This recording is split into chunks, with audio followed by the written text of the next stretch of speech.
ça qu'ils cherchent des gens qui peuvent manger et tu tombes là par exemple. Alléluia.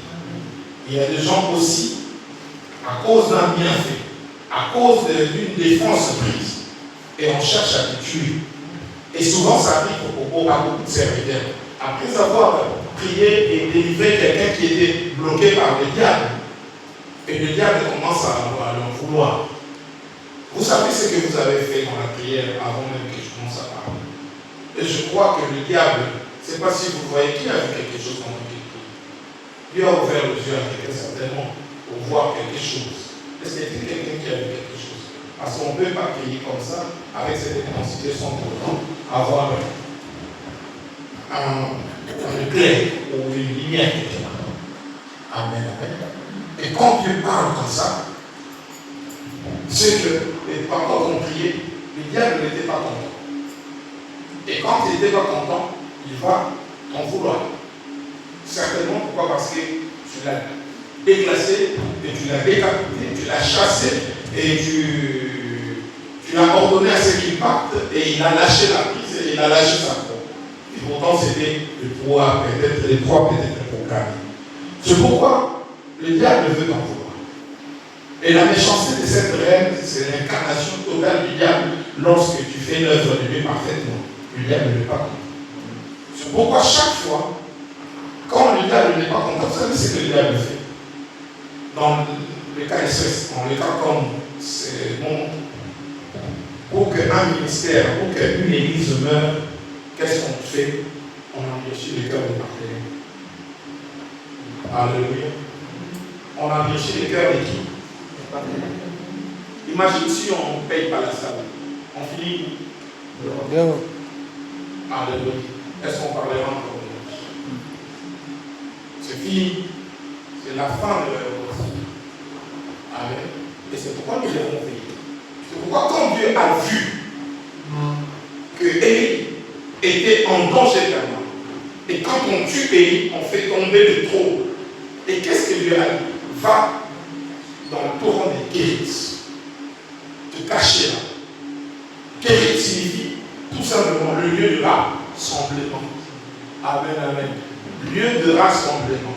Et le lieu de rassemblement, c'est l'assemblée. Amen, amen. Amen. Le mercredi, à cause de la disposition du pasteur, les gens ne venaient. Le vendredi, c'est KO. Amen, amen. C'est tout simplement de l'appauvrissement spirituel. Et vous ne pouvez pas comprendre la portée de ce combat. Et vous devez vous réveiller. Et vous devez vous sentir acteur et actrice. C'est-à-dire, à ce moment, notre place est dans la cachette qui est le lieu de rassemblement, c'est-à-dire l'église. Amen, amen. Amen. L'église de mercredi, l'église des vendredis, nous devons remplir le chef. Parce que c'est vraiment une grande attaque que le monde de ténèbres nous lance. Amen, amen. Et nous devons veiller.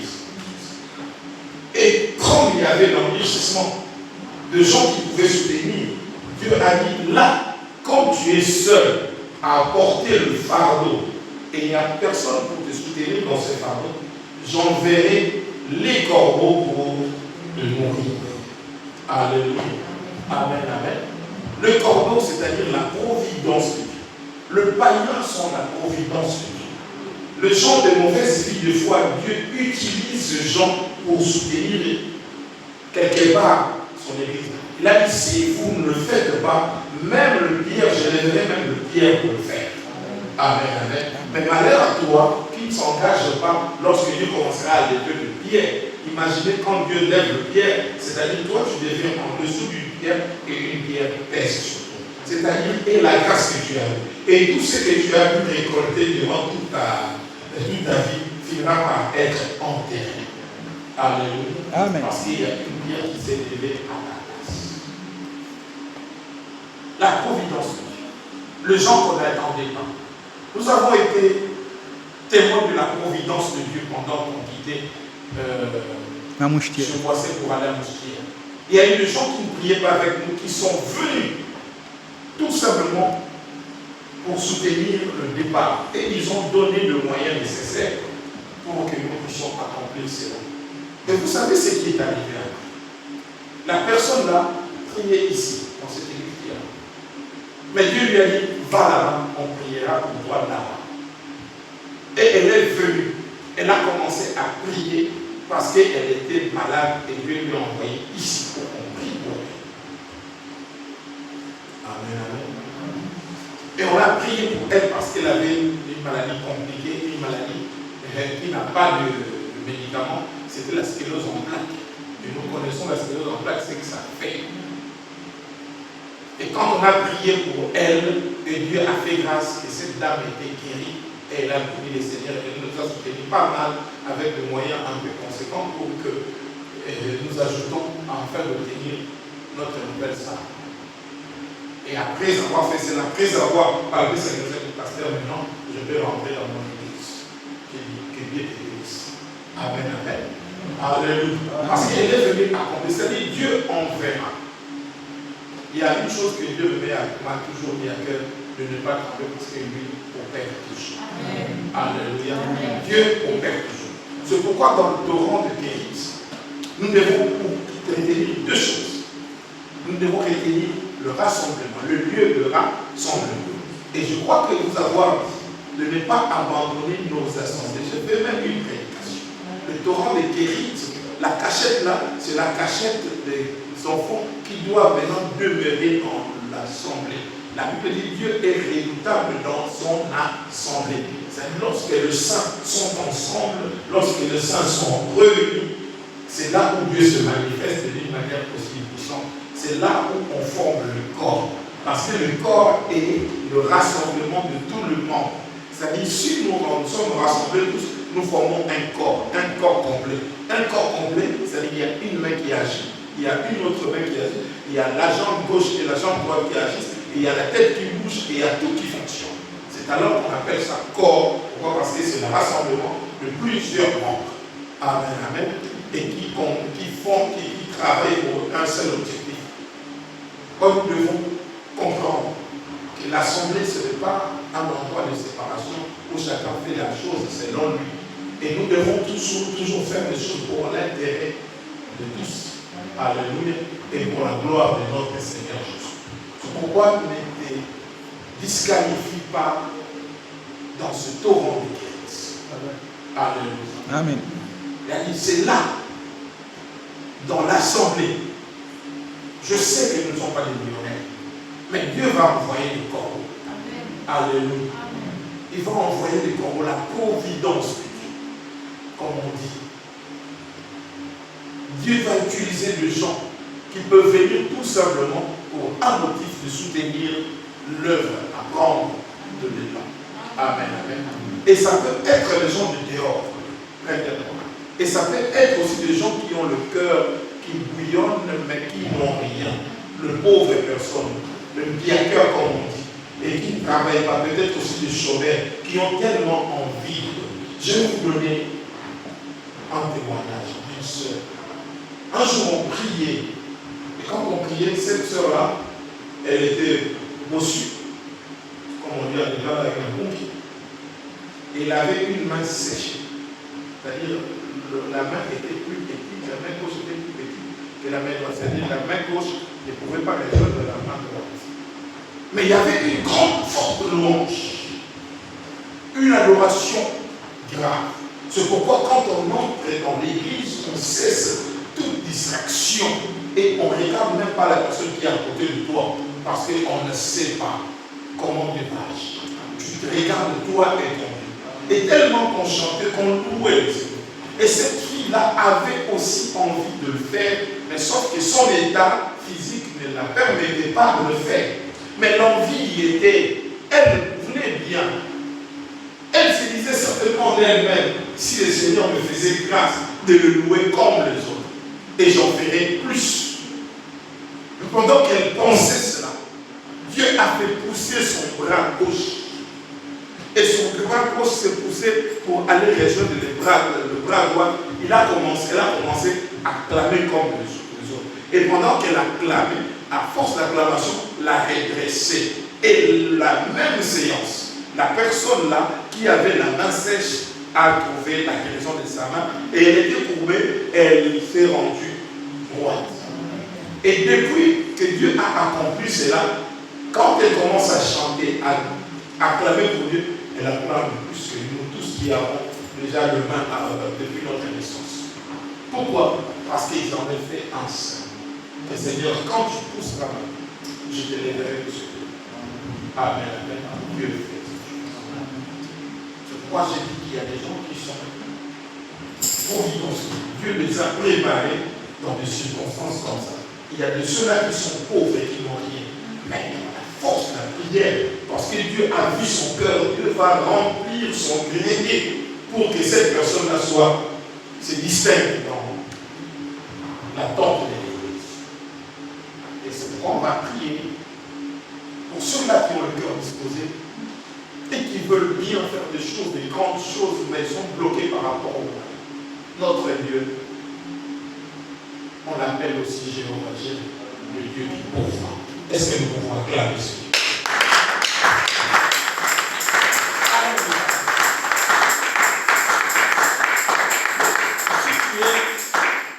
Je veux encore dénigrer, te faire honte. Si tu es piaquer, tu n'as rien. Alléluia. Si tu te sens pauvre, manque de moyens.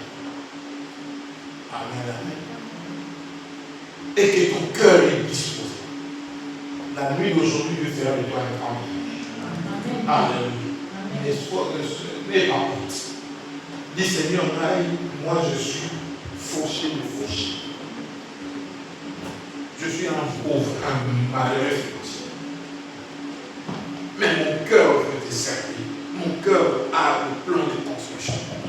C'est pourquoi, Père, par rapport à cela, je me présente et je donne mon cœur comme une offrande.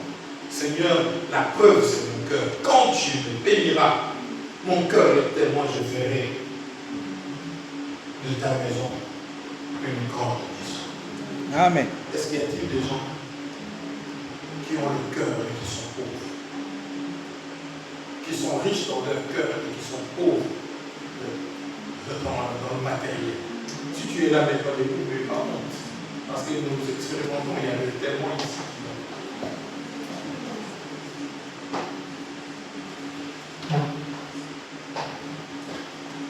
Je dis de se mettre les mots en consistant pauvre. Je n'ai pas dit de lever la main, mais toi. Mais pas.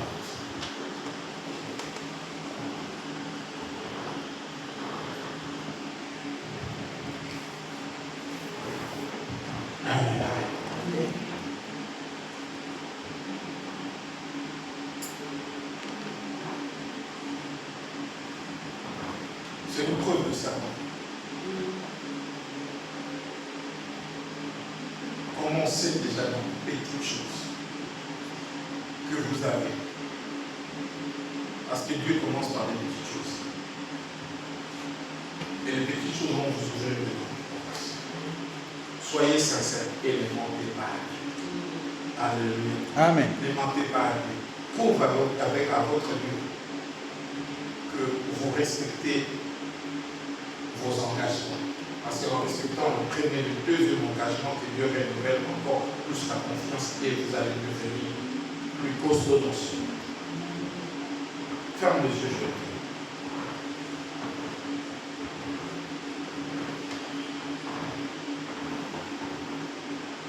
Seigneur, je lance un défi. La Bible nous dit, nous sommes environnés par une multitude de témoins. Et je sais que le ciel est témoin de ce que nous disons. Et que tes anges sont là. Moi, je ne vois pas le cœur. Mais toi qui sondes le cœur, le rat, je t'appelle fidèle. Je te prie, Père éternel, devant ton assemblée réunie, avec la présence du pan de la robe qui est rempli de jasmin, qui est la présence manifeste et puis présente du Saint-Esprit, qui est le directeur de ce programme, le directeur de l'Église, celui qui est le dirigeant, celui qui est le leader de l'Église, et qui continue son leadership dans le cœur des enfants et qui fait que tous ceux qui tremblent, Père, puissent trouver des assises. Je bénis, Seigneur, tes enfants, et qui n'ont pas eu honte, Seigneur, de ridiculiser la pauvreté. Ils ont dit oui, nous n'avons rien. Jean, le disciple, n'ont pas eu peur de dire devant Christ, nous n'avons pas péché toute la vie. Nous n'avons reçu rien. Nada. De l'autre côté. Mais parce que tu as dit, nous on veut maintenant s'engager. Parce que tu as dit, nous on veut faire l'effort. Parce que tu as dit, nous on veut devenir fidèles. Parce que tu as dit, nous voulons t'obéir. Seigneur, que tes enfants soient obéis. Donne de petites choses au nom de Jésus. Donne-leur, Seigneur, ce cœur disposé à affronter, Père éternel des armées, de grands défis. Qu'ils n'aient pas peur des défis. Parce que, Seigneur, la Bible nous dit, aucune tentation sera supérieure à nous. C'est pourquoi je te prie de disposer favorablement le moyen à tes enfants, le moyen spirituel d'abord, pour Père éternel, prouver ta fidélité et enfin, Seigneur, la bonne récolte de leur moisson, dans le nom de Jésus. Que leur grenier ne soit pas troué, que leur grenier ne sèche pas, rien de l'ennemi ne vienne trouer leur panier, qu'il n'y ait rien de leur existence entre dans un gaspillage quelconque, que rien ne soit gaspillé dans leur vie. Seigneur, produis chaque pas, produis chaque chose qu'ils vont s'aimer dans le nom puissant de Jésus. Il y a ceux-là qui ont eu un blocage du niveau familial. Parce que dans leur famille, il y a quelqu'un qui s'est fâché. Et quand il a dit la chose, et les conséquences voici.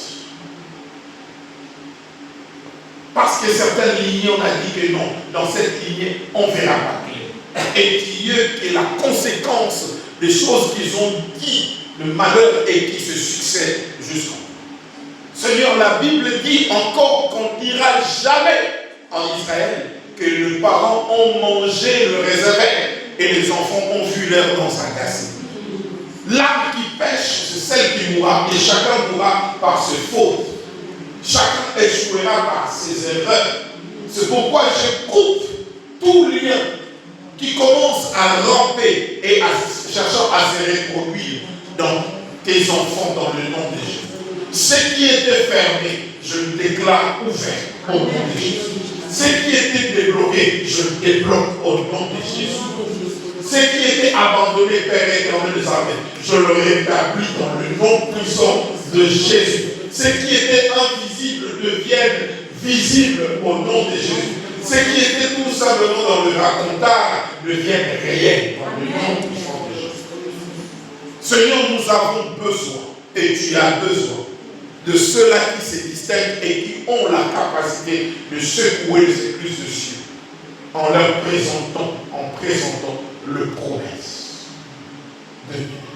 C'est pourquoi je bénis tout en chacun, je bénis le travail de tout en chacun dans le nom puissant de Jésus. Le peu qu'ils gagnent dans leur travail, tu es un Dieu Père éternel qui multiplie le centime. C'est pourquoi je bénis le centuple de Dieu en action dans la vie de tout un chacun, dans le nom de Jésus. Et le main qui se présenté, il veut le bien, le main qui présente devant Dieu au tombeau de ma boue, que ce main-là, Père éternel des armées, soit le main en pleine activité, dans le nom puissant de Jésus. Quand tu touches à quelque chose et que la chose, Père, produise. Quand tu touches, Père éternel des armées, à un projet et le projet aille de l'avant, cela dans le nom puissant de Jésus, Christ de Nazareth. Et nous disons ainsi, nous acclamons. Nous avons parlé de lâcher dans l'assemblée, c'est très très important. Zongela et là l'église. N'abandonnez pas vos assemblées. C'est dans l'assemblée que vous échangez et c'est dans l'assemblée que vous voyez le providentiel de Dieu, ou la providence de Dieu. Amen, amen. C'est-à-dire, il y aura une prière, il y aura une parole qui sera dite pour quelque chose. Nous savons, il y a des gens qui voulaient faire des choses pour la gloire de Dieu, mais ces gens-là se sont avérés absents. Et comme la grâce est planée, dans l'assemblée, c'est là où la grâce plane. Cette grâce, quand elle est lancée, elle doit descendre. La Bible parle de la grâce comme une pluie qui quitte le ciel et la direction terre. Il n'attendra pas dans l'espace pour tomber. Non, j'attends que la sœur Isabelle soit là pour que je tombe. Si c'est lâché, ça va tomber. Et quand ça tombe, si la sœur Rachel n'est pas là, celle qui sera là, c'est celle qui va être là. Alléluia. Parce que Dieu regarde son calendrier. Il ne regarde pas la personne qui va le faire, mais il regarde que sa chose soit faite et en un temps réel. Alléluia. Et celui qui sera disposé, c'est celui qui le fera. C'est pourquoi dans l'assemblée où Dieu est total, Dieu vient avec ce projet qui est prêt. Quant à la naissance de Christ, Dieu voulait bien quelqu'un. Mais la Bible nous dit, parmi les vierges, c'est Marie qui a trouvé grâce. Parce qu'il était disponible. Alléluia. Et Dieu plane. C'est pourquoi dans l'assemblée de Dieu, ne sois pas distrait. Peut-être la personne pour qui les bénédictions sont sorties, elle est absente. Et c'est toi qui la remplaces. Je connaissais quelqu'un qui avait